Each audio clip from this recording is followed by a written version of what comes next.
Howdy, guys, and welcome to Cliff Notes, and welcome to a recap of night number 9 of the overnight feeds for Big Brother Season 25.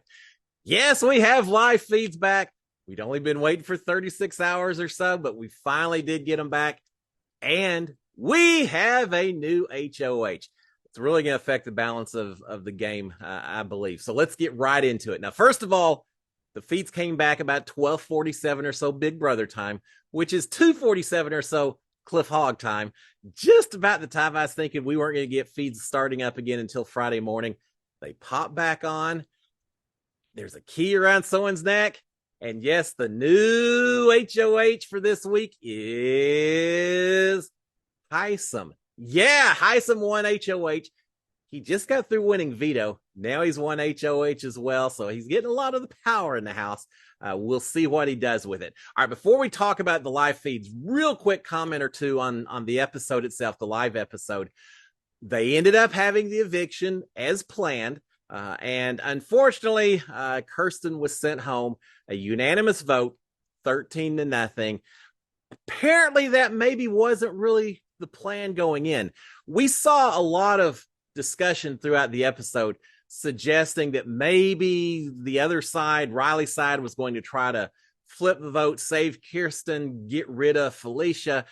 At the time, I was thinking, yeah, that's just the editor's Big Brother kind of spinning, making the story look a little more exciting by, is it or isn't going to happen? Who's going to go home?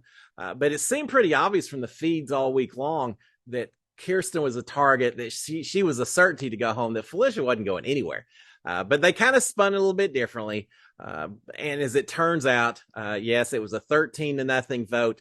The fact that Luke got pulled from the game probably kept Kirsten from being voted out with a 14-0 vote, which she did deserve that kind of record vote. Has anyone gone out on a 14-0 vote before? I don't think so.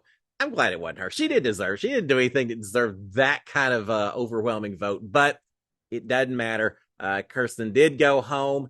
Not only that, it doesn't look like she's going to be coming back into the game. I really thought she was going to be the first person getting ready for a battle back at some point later in the season. Now, the fact that on her interview with Julie, that Julie Chen told her about Jared and Suri being mother-son, the fact that she told her that tells me she's not going back into the house. Now maybe something's different. Maybe it's going to be revealed anyway, and they know that. I don't think so. It just seems like maybe Kirsten is actually done. I still think we'll have a battle back, but it may not involve the first boot of the season. So we did have that happen, and so we didn't get to see the HOH being broadcast. I was hoping that they would at least start it. But didn't happen. They did spend a little bit of time talking about Luke being pulled from the game, why he was pulled from the game, the house finding about it. They had said they would address it, and they did, but quickly moved on to the eviction. And now we're going to find out what the repercussions are of a Hisam HOH. The other side, Riley's group, is certainly sweating bullets a little bit, as they should. All right. So the competition itself, I listened all night long trying to figure out exactly what this competition is. I still have very, very few concrete details about it. I think it was part of the scary multiverse. It sounds like some kind of competition based on a movie set, different houses, picking doors, something like that. At first, I thought it was an endurance competition, but I don't think so. It sounds like maybe it was a little bit of a memory competition, that maybe they were shown clues, and based on those clues, then they had to pick one of multiple houses. But it sounds like there was a little bit of a random component to as well, a little bit of a luck component. Could have been something like some sort of weird musical chairs. I'm not sure. I heard one mention about someone had started to go to one house and red, and someone else was already there. So I don't know. We'll find out later. Maybe they'll talk about it a little bit more. If not, we'll see it on the next episode. It doesn't really matter. The key is who won, and not only who won, Hisam, but also, here's the kicker: Jared is now in the Nether regions. Yeah, is he visiting Corey's Nether regions or completely different Nether regions? I don't know. But yeah, Jared went to the Nether regions. At first, I was thinking, well, did he come in last place? No, apparently Jared came in second place. Now, isn't that a kicker? If you win, you get HOH. If you come in second, you're out the door doing Lord knows what. We don't know yet. Last week when Corey went to the Nether regions, he was back in an hour or so. His message said that wasn't going to be the case any longer. You're going to be gone longer than that. Well, Jared, as of me filming this little recap, is still gone. So we don't know what's going on with that whatsoever. All right, let's talk about the overnight feeds themselves. Only a few hours to cover, but a lot of conversation. All the house guests are up. Of course, they're all talking and plotting and worrying and conspiring and crying. We got everything. So we started off as the feeds came back. One of the first things we see, Suri and Izzy talking. Izzy seemed upset. She was a little peeved. And as it turns out, she was upset that Jared not only didn't win HOH, but then he got cast off into the Nether regions. She didn't like that result whatsoever. Suri was trying to settle her down, saying, no, Izzy, that's good. That's the best possible outcome. She's saying, look, first of all, Suri seemed a little mad. She said all those other folks, they're throwing the competition. They don't want blood on their hands. They didn't want to be the ones making the decision this week. So they all threw that competition. She said, except for Hisam, who did not throw the competition, and that winning HOH for him was a good thing. She points out that, first of all, it's better for Hisam to win than Jared, because then when he makes a move, when he goes after the other side, the blood's going to be on his hands and not on Jared's. So certainly she's watching out for her son. As well, by it not being Jared, he doesn't have to reveal his hand, that he's kind of, he's been working with the other side. He's kind of that double agent. He doesn't have to reveal his hand just yet. Hisam, everyone already knows that he was going to go after the other side, so he's not blowing any info or surprising anyone if he goes after Riley and her group. So Suri is saying, no, it's good. It's much better that Jared didn't win this thing. It'll be fine. And so she kind of walks Izzy off the edge, gets her settled down a little bit. We have soon after that a celebration by most of the alliance of the professors. I think all of them except probably Hisam were in the comic room celebrating. They're sitting there saying, let's not be too obvious with it. Let's be kind of quiet. At which point Felicia she gives a little yell. She's Felicia's a character. I really enjoy watching her play, but I don't know if that was the smartest thing. Later, I think it's Cameron or Jag. I can't remember which one from the other side. They said, they're in there celebrating. I think it's Jag that talked about them celebrating in the storage room as well. And he said, I could feel them jumping, just the vibrations of them all jumping around. So everyone knows that there's two sides.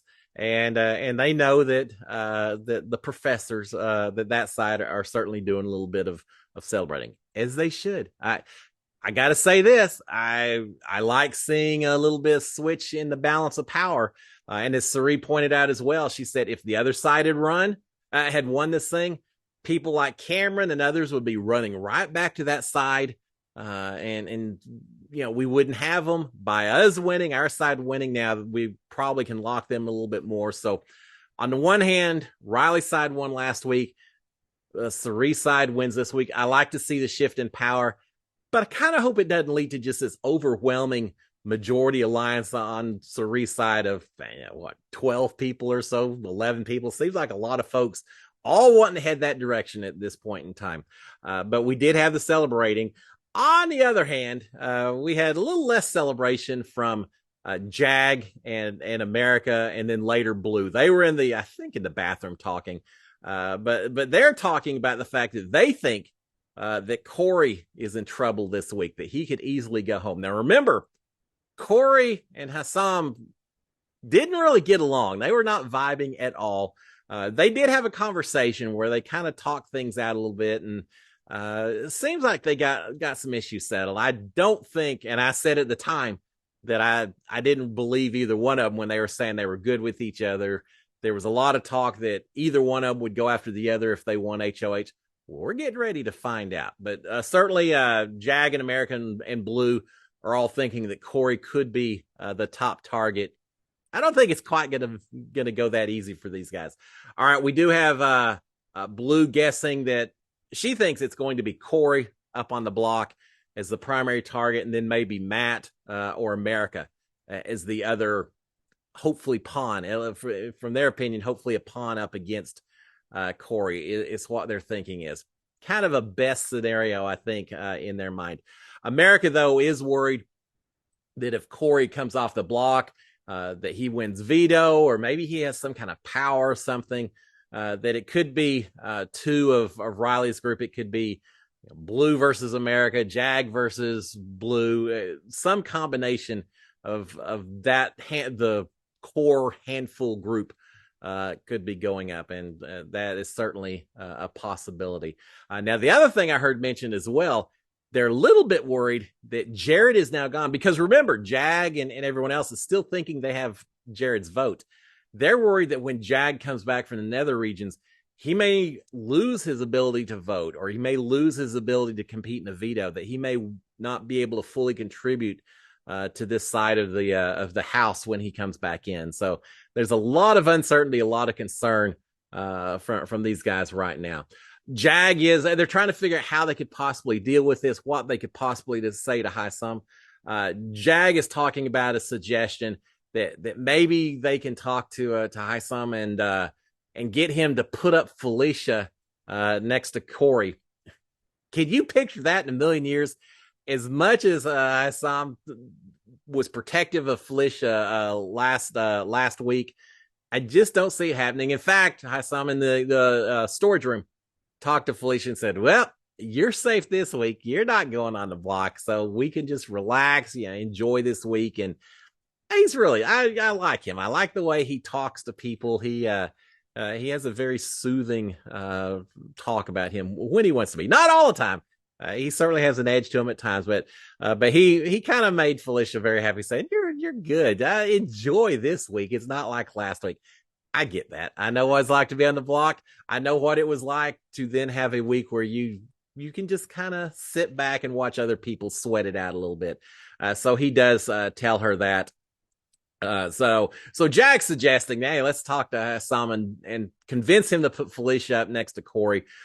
But the way he wants to try to sell it, and I guess there's validity to this, is by saying, look, if you put Corey up next to Felicia, there's no way she's going home. It guarantees that Corey's going home, which is true, but Hisam's not going to put Felicia through the stress of another week, no matter how guaranteed it is that she's not going home. It's just not going to happen. But Jag and him are grasping at straws at this point, trying to figure out what they're going to say to keep themselves off the block.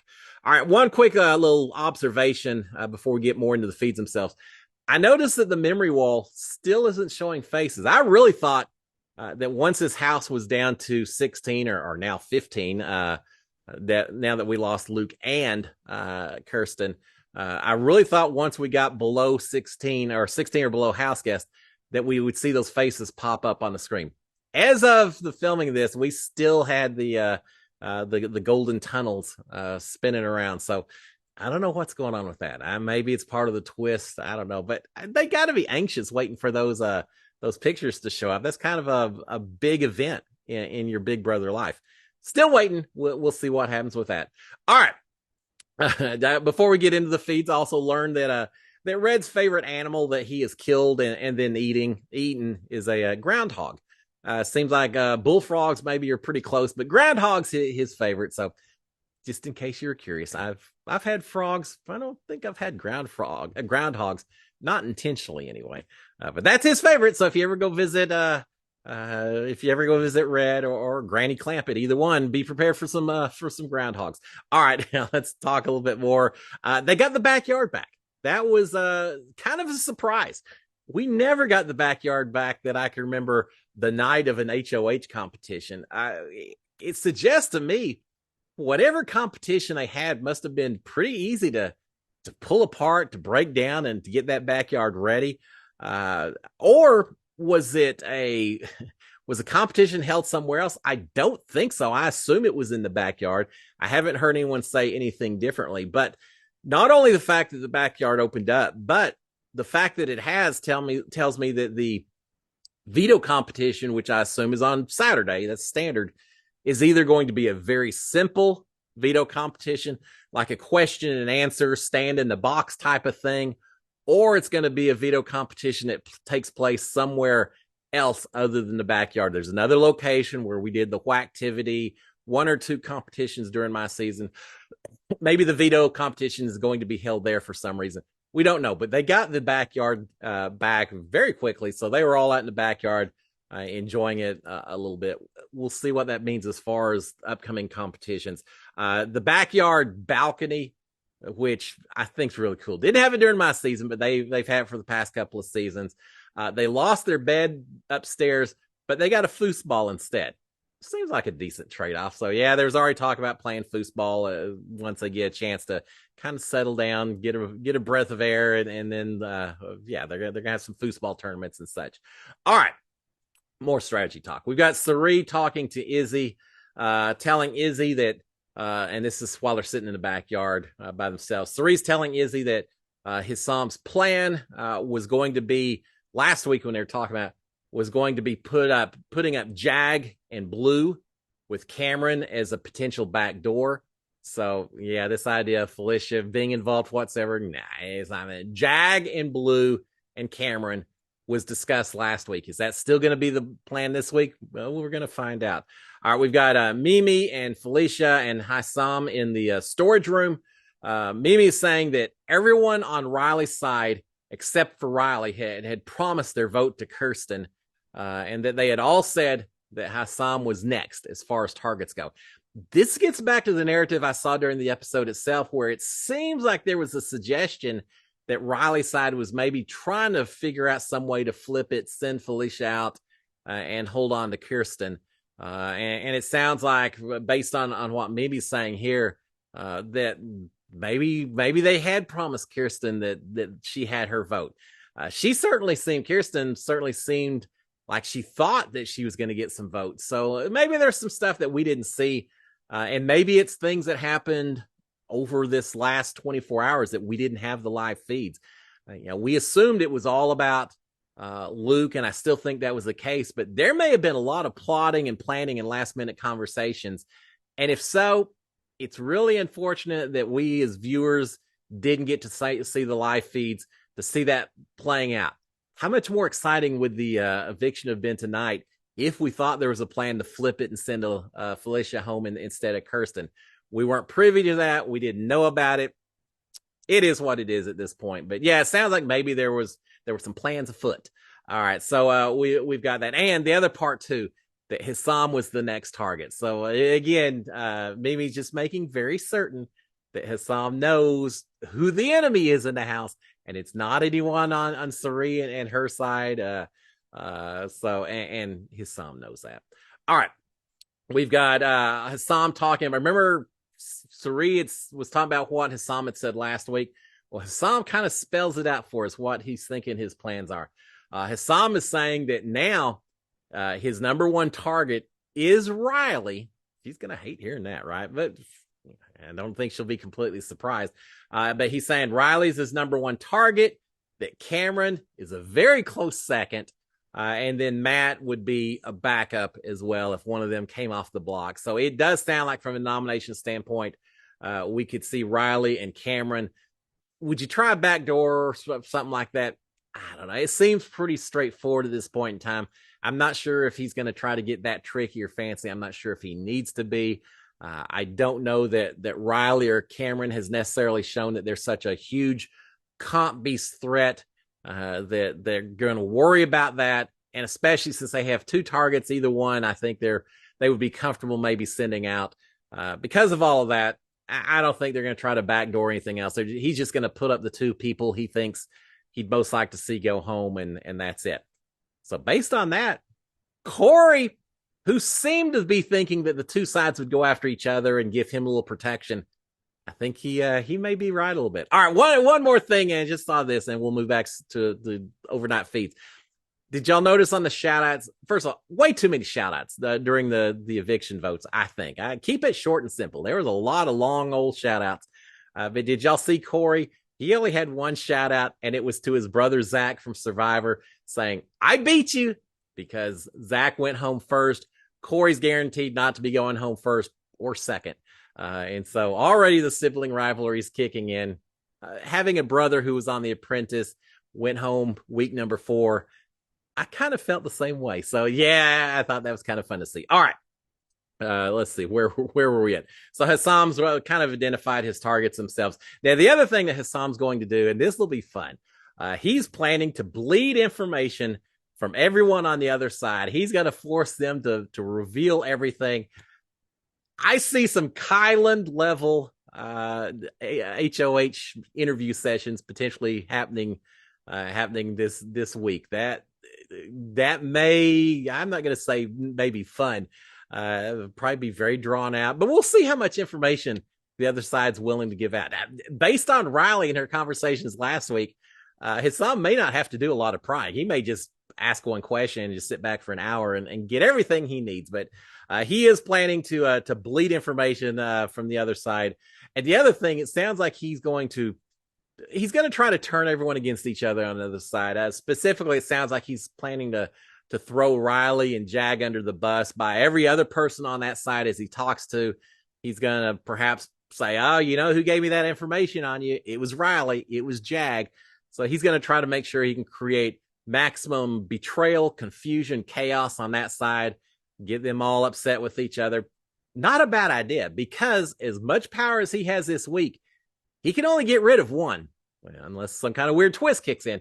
He can only get rid of one. If the other side wins power next week, they suddenly have the ability to now maybe go after Hisam as well. So yeah, I think it's smart for him to be thinking a little bit more ahead and not just get someone out, but also see if he can just absolutely implode the other side before they have a chance to strike back at him. So he certainly has some plans already in place.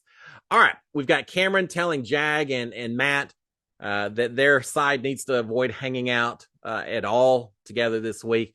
He says, man, we just gravitate towards each other. Everywhere we go, we're together. That gives the other side the chance to hang out and strategize and all of that, and it makes us more obvious. We got to stop hanging out with each other. I think it's a valid point that Cameron makes. Hisam finally got his basket and pictures and a letter from his family. They didn't say specifically anyone's family, just from his family. He read that out. Is very emotional, as they always are.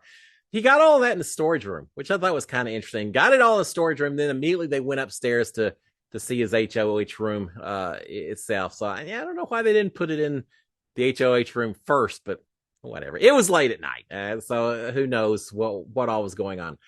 All right. Next thing you know, everyone's up in Hisam's new HOH, kind of kumbayaing with each other, as you tend to do when someone's got their room and all that. Next thing I know, Izzy is downstairs. I think it was in the bathroom. She is upset. Yeah, in the bathroom. She's upset. She's crying. Hisam and Mimi eventually get down there. Izzy is upset because Red got upset with her because she complained about where he was sitting in the HOH room. I guess he was sitting on Hisam's bed, and she said something about it, and he snapped back at her. I didn't actually see the conversation, but it upset her. She's down in the bathroom crying a little bit. Izzy is just not doing well. Yeah, she's been stressed out here for the past day or two. I think everything's just starting to pile on. Good thing her side won. If not, it could have been even worse. But Hisam was down there. He came through some very psychological type calming conversations and explaining things out, and really just was there for a shoulder for her to cry on a little bit. And he did a good job, and she eventually got over it. And she said that she also, it's not just Red, that she's struggling with being in a room with Cameron, who is more of an irritant for her and for a lot of people in the house and outside here recently. But yeah, she says, she's Cameron. It's everything. And she just needs a little moment for herself. We all need that at times. But here's what I really like. Eventually, Red came to her and said, can we go upstairs? And the two of them went upstairs to that little overlook lounge area. And Red apologized. He said, look, sometimes I come on a little strong and I didn't mean it. I apologize. very sincere, trying to not even strategy. I think he just knew that she was upset, and so he wanted to apologize. She told him that that her issue really wasn't even necessarily with Red, that she was just taking it out on him, that her bigger issue again is with Cameron. It was a good talk between them, and he talked a little bit about he's the oldest brother with a bunch of oldest child with a bunch of sisters. He just tends to watch out because of the way he grew up for women, for feminine, I think femininity, he said. And she said, I don't need that. And he said, I know. And it's not because you need it. It's just because that's the way I grew up. And, I know that you're strong and all that. And I don't mean anything by it. It was a good talk. They hashed it out. They had a conversation like adults should do, and understood each other. And I think everything was settled, which is what needs to happen. They're in the same alliance. It does neither one of them any good to have any kind of grudges or anything else. So props to both of them for getting it taken care of. All right, we've got Cameron talking to Riley, Matt, and Jag, and saying that if Corey or America go home, no one would be too upset. He's saying, look, we all love Corey. We all love America. We all love Kirsten. He said, but those two that are still in the house, those are the two in the house that if they went home, no one's really going to just be horrified. Reading between the lines, not even needing to do that, it's pretty obvious. What he's basically saying is those two are expendable. They're not part of our core group of five. They're not part of the handful. So the two of them or Jared, they know Jared's not going anywhere. So Corey or America, if they need to go home, that's what needs to happen.